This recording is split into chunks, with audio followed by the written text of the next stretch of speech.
하나님 아버지, 저희가 때로는 연약하고 좁은 시야로 인하여 주님의 뜻을 온전히 깨닫지 못하고 저희의 생각과 편견에 갇혀 주여 그럴 수 없나이다라고 고백하며 주님의 부르심에 불순종했음을 고백합니다. 우리의 굳은 마음을 깨뜨리시고 차별 없는 주님의 사랑을 배우게 하옵소서. 저희의 삶 속에 일어난 모든 사건이 하나님의 허락하심 안에 있음을 믿게 하옵소서. 우연처럼 보이는 만남과 사건을 통하여 주님의 뜻을 발견하고 더 큰 순종의 길로 나아가게 하옵소서. 오늘도 말씀하옵소서. 듣겠습니다. 예수님의 이름으로 기도합니다. 아멘. 성경 말씀은 사도행전 10장 9절부터 23절까지 말씀입니다. 이튿날 그들이 길을 가다가 그 성에 가까이 갔을 그때에 베드로가 기도하려고 지붕에 올라가니 그 시각은 제6시더라. 그가 시장하여 먹고자 하매 사람들이 준비할 때에 황홀한 중에 하늘이 열리며 한 그릇이 내려오는 것을 보니 큰 보자기 같고 네 귀를 메어 땅에 들이웠더라. 그 안에는 땅에 있는 각종 네 발 가진 짐승과 기는 것과 공중에 나는 것들이 있더라. 또 소리가 있으되 베드로야 일어나 잡아먹어라 하거늘 베드로가 이르되 주여 그럴 수 없나이다. 속되고 깨끗하지 아니한 것을 내가 결코 먹지 아니하였나이다 한데 또 두 번째 소리가 있으되 하나님께서 깨끗하게 하신 것을 네가 속되다 하지 말라 하더라.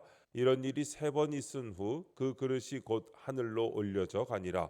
베드로가 본 바 환상이 무슨 뜻인지 속으로 의아해 하더니 마침 고넬료가 보낸 사람들이 시몬의 집을 찾아 문 밖에 서서 불러 묻되 베드로라 하는 시몬이 여기 유숙하느냐 하거늘 베드로가 그 환상에 대하여 생각할 때에 성령께서 그에게 말씀하시되 두 사람이 너를 찾으니 일어나 내려가 의심하지 말고 함께 가라.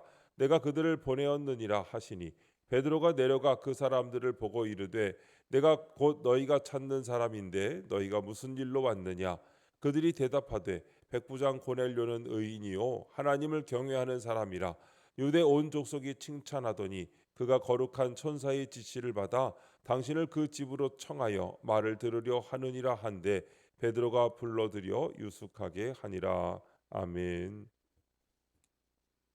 의심하지 말고 함께 가라라는 제목으로 말씀의 은혜를 함께 나누겠습니다. 본문 요약입니다. 베드로는 기도 중 환상을 보게 됩니다.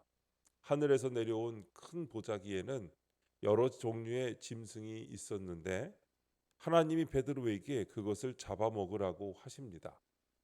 그러나 베드로는 거절합니다. 이런 환상이 세 번 반복된 후 고넬료의 종들이 찾아와 베드로는 그들과 함께 갑니다. 첫 번째, 기도하려고 올라가니 9절입니다. 하나님은 구원을 위해 모든 것을 예비하십니다. 고넬료의 종들이 요빠 성에 가까이 왔을 때 기도하려고 지붕에 올라간 베드로에게 환상을 보이십니다. 그 환상을 본 베드로는 고넬료의 종들을 의심 없이 맞이합니다. 이렇게 우리는 하나님의 말씀에 순종하기만 하면 됩니다. 방법과 절차는 하나님이 예비하십니다. 매일 주님이 주시는 말씀에 순종하며 나아갈 때 놀라운 구원의 일을 경험하게 됩니다. 적용 질문입니다. 나의 구원을 위해 하나님이 예비하신 사람이나 사건은 무엇입니까? 어려운 시기에 나타난 멘토, 절망의 순간에 건넨 따뜻한 위로의 말 한마디, 우연처럼 보였지만 인생의 방향을 바꾼 만남, 실패라고 생각했던 경험이 오히려 더 큰 축복의 통로가 된 일들, 이 모든 것들이 하나님의 섭리 안에서 우리의 구원과 성장을 위해 예비된 선물입니다. 또한 현재 우리 주변에 있는 사람들, 지금 우리가 겪고 있는 상황들도 하나님께서 우리의 영적 성장을 위해 허락하신 것들입니다. 힘든 동료와의 관계 속에서 인내를 배우고 예상치 못한 시련을 통해 하나님께 더욱 의지하게 되며 섬김의 기회들을 통해 그리스도의 사랑을 실천하게 됩니다. 하나님께서는 이미 모든 것을 예비해 두셨습니다. 우리에게 필요한 것은 오직 순종뿐입니다. 그 순종 속에서 우리는 개인적인 변화뿐만 아니라 다른 사람들의 구원에도 쓰임 받는 복된 삶을 경험하게 될 것입니다. 두 번째, 주여 그럴 수 없나이다. 10절부터 16절입니다. 초대교회 성도들은 복음을 땅끝까지 전해야 한다는 것을 알았지만 이방인에게 복음을 전할 생각은 하지 못했습니다. 강한 선민의식에 사로잡혀 있었기 때문입니다. 이에 하나님은 베드로에게 이방인을 향한 뜻이 담긴 환상을 보여주십니다. 편견은 우리를 하나님의 뜻에 불순종하게 만들고 잘못된 길로 인도합니다. 따라서 성도는 모든 편견을 버리고 하나님 말씀을 따라야 합니다. 복음 전파의 대상에 차별을 두지 말아야 합니다. 적용 질문입니다. 내가 사로잡혀 있는 편견은 무엇입니까? 그것 때문에 복음을 전하지 못한 일이 있습니까? 베드로의 시대와 마찬가지로 오늘날 우리 안에도 알게 모르게 뿌리 박힌 수많은 편견들이 존재합니다. 사회적 계층에 대한 편견이 있지요. 저 사람은 나와는 달라. 저런 부류의 사람에게는 복음이 통하지 않을 거야 라는 생각으로 특정 계층의 사람들에게 다가가지 못하는 경우가 있습니까? 경제적 수준에 대한 편견이 있습니다. 가난한 사람은 도와야 하지만 복음을 전하기에는 너무 힘든 상황이야. 혹은 부유한 사람은 이미 다 가진 것 같아. 복음이 필요 없을 거야. 라고 단단히 규정해 버린 적은 없으신지요? 외모나 학력에 대한 편견도 있습니다. 겉모습이 좋지 않으니 멀리하게 되고 배움이 부족하거나 너무 뛰어나다 보니 부담스러워 라는 생각으로 선을 긋고 주저한 적은 없습니까? 과거의 실수나 배경에 대한 편견도 있습니다. 저 사람은 과거에 좋지 않은 일을 많이 했으니 특정 지역이나 집안 출신이니 하면서 미리 판단하고 복음의 문을 닫아버린 적은 없으신지요? 주여 그럴 수 없나이다라고 말하는 우리의 편견 때문에 하나님께서 예비하신 귀한 영혼들이 복음을 듣지 못하고 길을 잃을 수도 있습니다. 예수님께서는 모든 사람을 위해 오셨으며 그분의 구원에는 어떤 차별도 없음을 우리는 기억해야 합니다. 세 번째, 의아한 베드로 17절부터 23절입니다.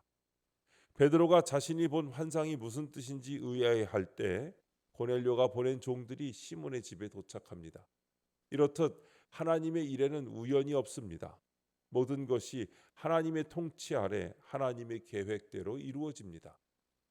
고넬료의 종들과 만나 이야기를 들은 베드로는 이방인을 향한 하나님의 뜻을 깨달았을 것입니다. 우리에게 주어진 모든 사건은 하나님께서 허락하신 사건입니다. 그러므로 성도는 사건 속에 숨은 주님의 뜻을 깨달아야 합니다. 적용 질문입니다. 우연히 일어난 사건이 하나님이 허락하신 일임을 깨달은 적이 있습니까? 지난 삶을 되돌아볼 때 우리는 분명히 이것은 정말 우연이야 라고 생각했던 순간들이 있었을 것입니다. 어려운 시기에 예상치 못하게 만난 조력자의 손길, 막다른 길이라고 생각했던 곳에서 갑자기 열린 새로운 기회, 우연히 듣게 된 설교 말씀 한 토막이나 또는 책 한 구절, 예상치 못한 질병이나 사고를 통해 삶의 우선순위를 재정비하게 된 경험, 잃어버렸다고 생각했던 관계가 기적적으로 회복된 일, 이 모든 일들을 우리는 그저 운이 좋았어, 어쩌다 보니 그렇게 됐어라고 치부해 버렸을 수도 있습니다. 그러나 믿음의 눈으로 다시 바라보면 그 모든 우연처럼 보였던 사건들이 사실은 나를 향한 하나님의 섬세하고도 치밀한 계획 속에서 일어난 필연이었음을 고백하게 됩니다. 오늘 하루도 열린 마음으로 하나님의 인도하심을 기대하며 살아가시기 바랍니다.